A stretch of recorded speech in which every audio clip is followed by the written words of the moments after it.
지금 조국 장관 딸에 관련해 가지고 재밌는 게요. 검찰 측 증인인데 나중에 진술이 뒤집혀요. 그게 뭐냐면 어떤 분들이냐면 업무방해인데 하나는 서울대, 하나는 부산대예요. 그래서 검찰이 정경심 교수가 위조한 동양대 표창장 요거 하나 갖고 입시에 활용해서 두 대학 서울대와 부산대 입시 사정 업무를 방해한 죄예요. 이거 웃기지 않아요? 그러니까 표창장을 위조해가지고 서울대하고 부산대에 의전원 입시를 방해한 죄야. 그러니까 만약에 검찰의 주장을 100% 인정해서 네.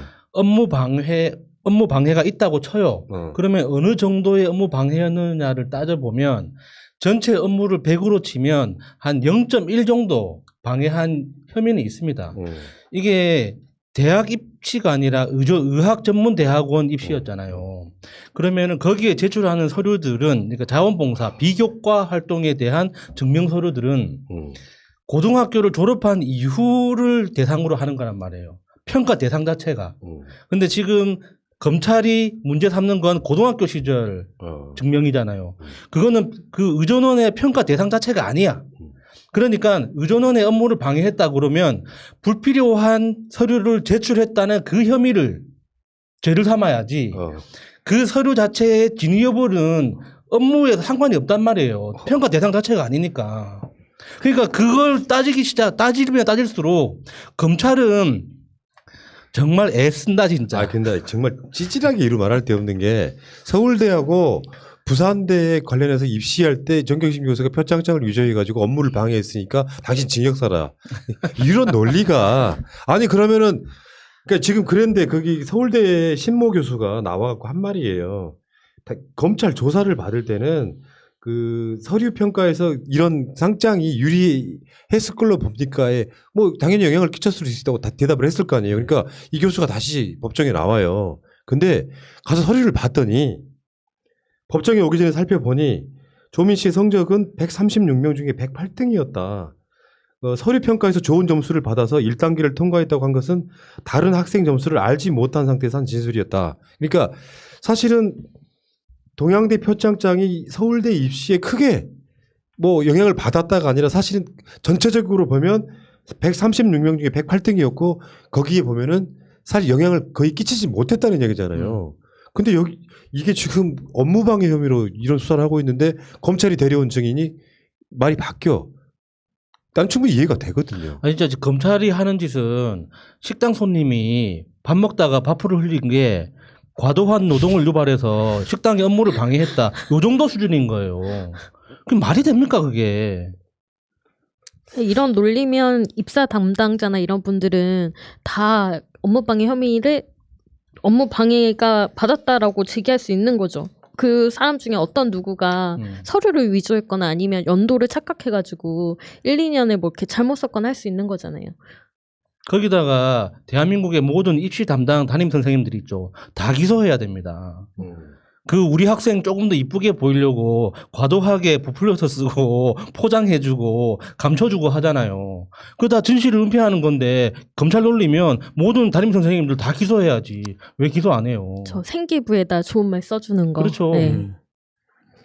그러니까 검찰이 당황해가지고요. 허위 문서가 아니라 믿고 평가해 준, 그러니까 허위 문서가 아니라고 믿고 평가해 준 거 아니냐. 그러니까 그 표창장이 위조된 걸 모르고 평가해 준 거 아니냐. 근데 그게 제출된 게요.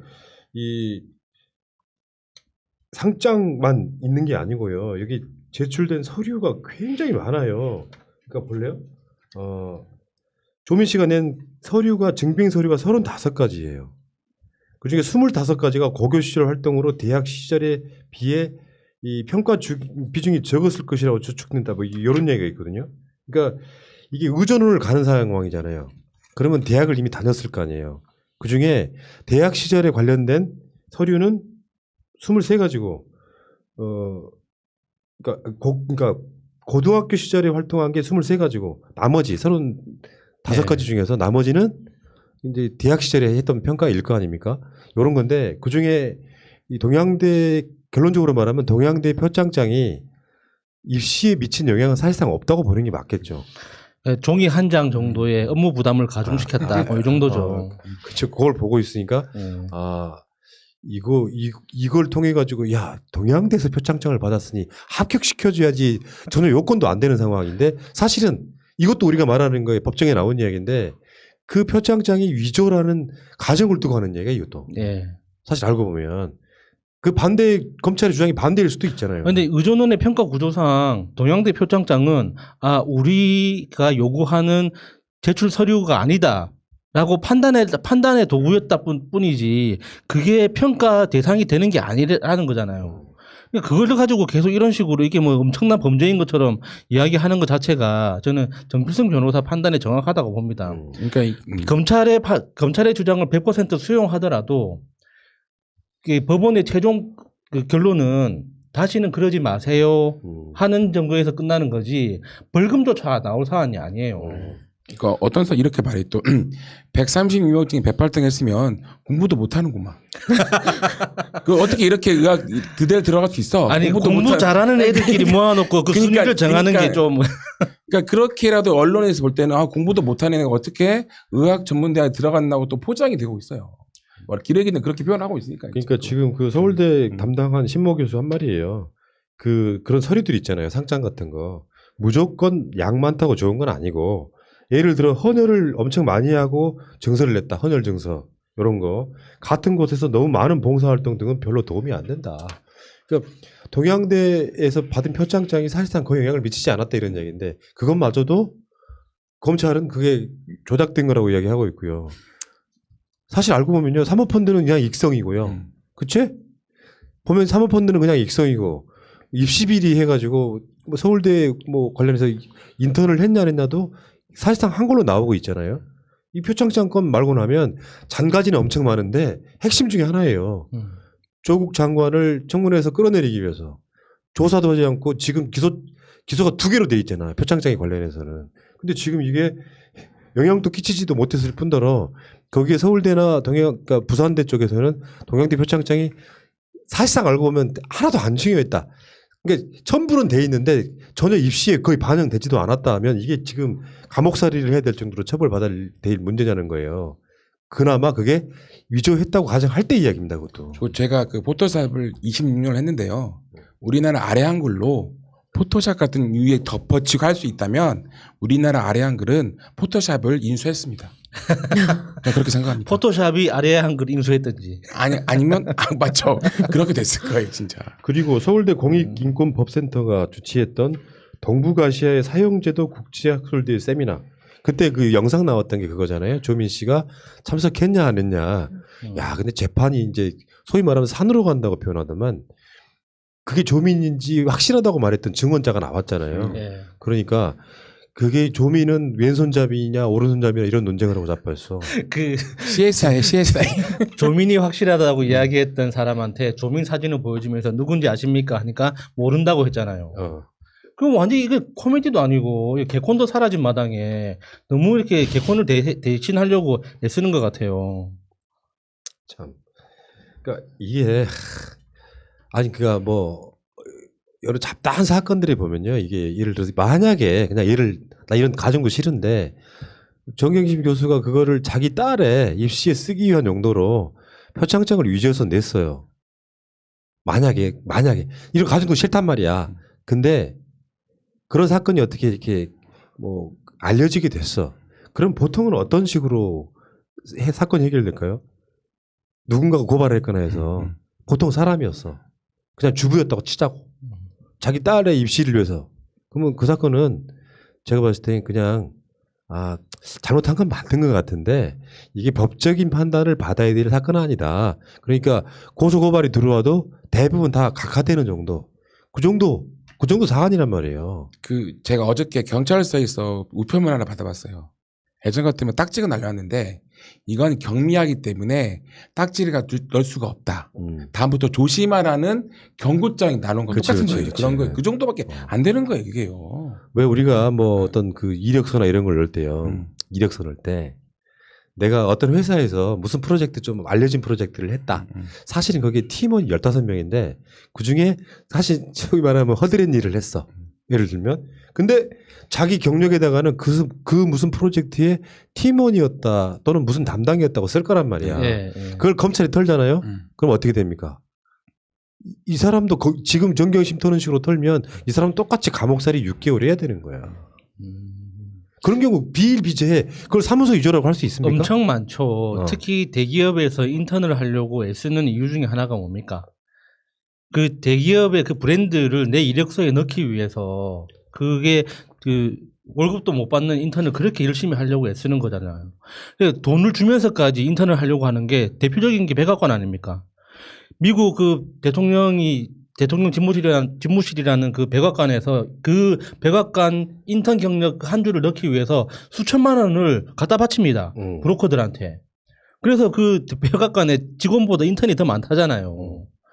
그러면은 그 다 따져야죠. 그게 진짜인지 아닌지, 어떤 일을 했는지. 아까 그런 거랑 좀 비슷한 이야기로 내가 경력을 좀 과장되게 부풀렸어. 사실은 가서 구경만 했는데 내가 그 프로젝트를 했다고 치자고. 근데 이게 범죄가 되려면은 이게 사회적 무리가 돼가지고 이 사람을 내가 뽑았는데 이 사람이 사실 우리한테 사기친 거야. 근데 이게 굉장히 중요한 인물이었어. 이런 고발할 수 있잖아요. 쉽게 표현하면 회사라고 하는 피해자가 있는 거예요. 이런 사건이면 법적인 문제가 될 수 있습니다. 간단히 말하면. 근데 지금 그 상장을 통해 가지고 합격을 한 것도 아니야. 서울대 같은 경우는. 합격을 한 것도 아니야. 그러니까 결론적으로 말해서 피해자가 없는 사건이에요. 사모펀드도 마찬가지잖아요. 그러니까 설사 그런 의도가 있었다고 치더라도 피해자가 없는 사건이 손해는 정경심 교수의 가족이 봤어. 그렇죠. 그런 사건인데 누구한테 피해를 준 사건도 아닌 걸 갖고 감옥 6개월을 살아야 되는 게 법적으로 맞냐 이런 이야기예요. 육성은 조사 안 하나요? 그러니까 지금 검찰이 너무 많은 사람들의 업무를 방해하고 있습니다. 진짜 우리가 다른 이야기를 아름다운 이야기 하고 싶다고. 새날에 업무 방해하고 있는 거야 검찰이. 그렇게 굳이 따지자면. 에이씨. 자, 오늘 김경록 PB의 구형이 나왔어요. 와, 10개월. 근데 뭐 여러 가지 내용들을 떠나가지고 김경록 PB의 법정에서 최후 진술은 그런 겁니다. 이번 과정을 겪으면서 언론 검찰 개혁이 절실하다고 느꼈다. 그러니까 그 디테일 속에는요, 이제 정경심 교수에 대한 이야기도 있긴 한데 전체적으로 보면은 얼마나 언론과 검찰 개혁이 절실한지 느꼈다는 말은 무슨 말이겠어요? 검찰이 구형하는 날인데 황당하다 이런 이야기예요. 간단히 말해서 검찰은 징역 10개월을 구형했습니다.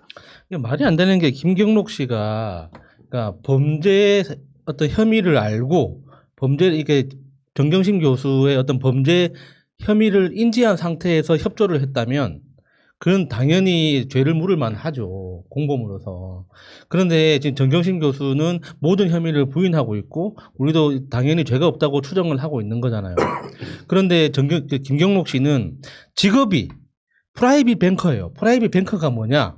그냥 고객을 1대1로 관리해주는 게 자기 직업인 사람이란 말이에요.